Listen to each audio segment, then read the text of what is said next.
Hey guys, welcome to another video. Arleesha here. Today we've got a bit more gouache, but only two colors. So don't be disappointed. What we're doing, well, two, white and another color. What we're going to be doing today is a monochromatic gouache study. So I had been introduced to this sort of painting thing by a couple of other ladies who have YouTube channels, and we'll talk about that in a minute. I prepared a couple sketches for this purpose, but we're just going to be working with this one today, and I'll probably get to the other one in a separate video. So the idea of a monochromatic gouache exercise, whether it's just a sphere or a painting or a series of swatches, no matter how you choose to do that, the idea is that you're only working with one single color and white. And the purpose of this exercise is to focus on developing values and learning more about constructing a range of values instead of being distracted by colors and then having to work with color and value at the same time. So for this one, I am using Naphthol Red, I think, by M. Graham, and also M. Graham's Titanium White. Now there will still be a little bit of hue variation, a tiny bit, because Titanium White is naturally a bit of a cool white. I mean, white is generally cool, but like a zinc white, for example, would have less cooling effects, you could say, on your color. So our most concentrated, deepest, darkest value, that pure red, is going to also be a little bit warmer than our diluted or lighter tints that have more white in them. So the two YouTubers who had mentioned this in their own videos are Miriam Tilson, who does amazing, fantastic gouache things, and I'm totally in love with her, and also Kat from Meow Meow Kapow, who has a fantastic channel, and she's fantastic and super funny and friendly and charming and fantastic, and I will link both of their channels down below and their gouache videos so you can check them out. And for the purpose of this video, I decided to stick to something that I'm very comfortable with, which are portraits. And I started by making a great big mess, which is pretty much what you're still seeing here.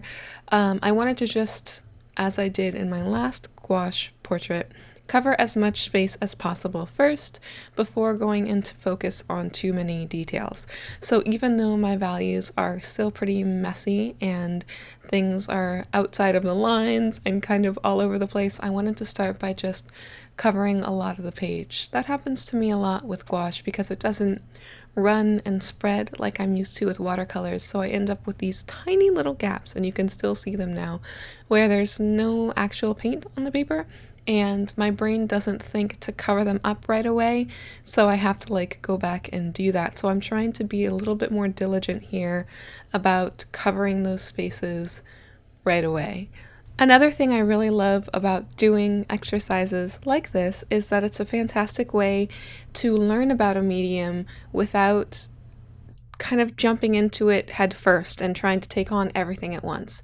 So if you're like me and you started with watercolors and now you're starting to try and learn about this more opaque thing of gouache, it just can be really overwhelming. And I remember the first few gouache things I did that no one has ever seen, they were bad. And I think my very first time I tried painting with gouache, I think I actually threw it away, which is kind of a big deal because I usually don't throw any art away, even if it's really, really bad, because I like to look back on it to learn.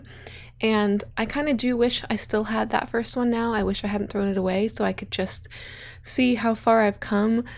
And I do have tiny bits of regret for throwing it away, but that just kind of shows you how discouraged I was feeling with gouache in the beginning. But I just jumped right in with all these different colors and was trying to do that. And at this point, that page curling, because I didn't tape this down, this is just Canson mixed media paper, it was starting to get really intense. I did eventually just tape it down to my table because I wanted this to just be a relaxed, unofficial sort of exercise. But anyway, I have found that exercises like this are super, super helpful in getting to know a medium without, oh, I think I hear kids coming, in getting to know a medium without feeling overwhelmed by all of its elements at once. Is somebody coming? Hi. Mommy. Hello. Do you want to say hello? Hi, Mommy. Hi, Mommy. Are you guys coming up to play? Sorry about that. We had some little visitors who came up to say hello, and they're giving me a couple minutes so I can finish this voiceover. Anyway, gouache, learning things, learning new things, and taking it easy, and easing into things. So it's great for that. I totally lost my momentum because some adorable little children just ran up here and came to say hello. Anyway, I'm sure you guys get the point, right? Like one color and white, and I started with my darkest values and started laying those in, and I will tell you that right away this process felt different than how I approach paintings any other time.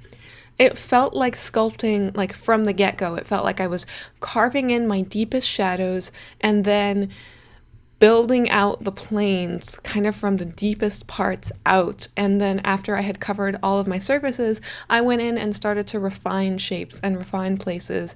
And it was really, really enjoyable. I wasn't sure if I was going to go back in and add some of like the tattoos and the markings that I had on this character in the initial sketch, but I really liked the way that those things kind of told a story, so I decided to go back and put them in, and I'm really glad I did.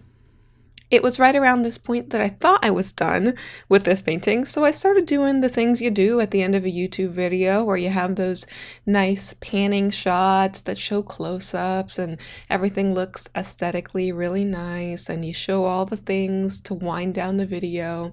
You know, all of those pretty things that you show to create atmosphere and things like that. And I was setting up to do my final end screen for the video, and I kept looking at it and I kept going, I know this is just a study, but maybe if I just tweak like one more little thing, like maybe that would just, so I started smoothing out some edges, and I started like shifting some things around and changing some lighting things.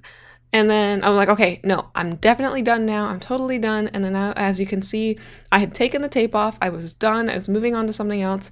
And I thought of another thing I wanted to change. So I taped it again and I went back in, and I thought that I wanted to distinguish her face more from the background. So I wanted to lighten her face overall and kind of brighten it up so that she stood out more from the background. And what I ultimately ended up doing was kind of making it look like she was like puffing out her cheeks. So I wasn't sure if I liked that, so I went back in and darkened the edges, and it ended up looking relatively the same as what I had before I started changing it anyway, so I'm not sure how much of a difference that made. But because this was just a practice study and not really anything that was meant to be a big deal, I wasn't really worried about it. I didn't really mind. It was just, fun overall. And I didn't mind going back in to make little adjustments or change little things because I didn't have to mix a ton of new colors. I didn't have to like try to get the exact same color I had been using before because the mixes were fairly simple. It was just white and red. So it was not that bad. And I did the whole thing in one sitting, so it was just enjoyable and relaxing and fun. So I hope you guys will give this sort of monochromatic thing a try soon, and I can't wait to hear from you if you've tried this before. Thank you so much again for watching this video, and I will see you next time. Bye guys! I'm waving again, even though you can't see me. Okay, bye.